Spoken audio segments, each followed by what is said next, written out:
A curfew remains in Broward County tonight. Leaders are now focusing on ways to heal the community. Local 10 News reporter Andrew Perez is live now in Fort Lauderdale with us with more now. Well, the tension is still out there. The chatter online is still out there as well. The buzz in the air, which is why that curfew is still in effect. I want to send you right up to Sky 10.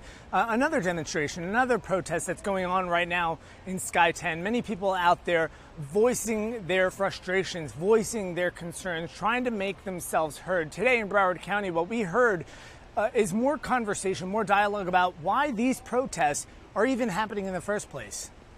After the marching, the calls for action. Oh my God. Oh my God. After the outbursts turned violent by a subgroup of protesters, county leaders got together, had a moment of silence for George Floyd, for peace. I think what we saw the last few days was a spark. The conversation taking a turn, addressing why this is happening on our streets in the first place. There's a lot more issues in America when it comes to race equity and fair treatment. As a black person, I'm twice as likely to be stopped for not wearing a seatbelt as a white person. There's something fundamentally wrong with that. Broward's mayor and commissioner say structural racism led to these protests that ultimately ended violently. They want more funding, more training for law enforcement. There hasn't been an agency in the state of Florida to mandate racial equity and implicit bias training. Talking about adjusting the budget to change the system, looking to add youth programs and initiatives to get black businesses up and running.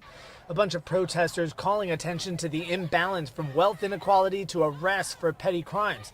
The sheriff says he's looking to keep the jail population low, saying the anger we heard this weekend ultimately affects us all. And taking a live look, Sky 10 over this protest right now in Sunrise. Just one example about how this really does affect us all one way or another. Everybody voicing their concerns out there right now. The budget, by the way, in Broward County for some of these initiatives, some of these policies, it's still being hashed out. The curfew, it remains in effect. Again, that curfew will begin tonight at 9 p.m. That curfew is countywide across Broward County. It will expire at 6 a.m. However, if you have essential business, if maybe you have to work during those times, you are able to get up and go out for those reasons. That's latest here in Fort Lauderdale, though. I'm Andrew Perez, Local 10 News.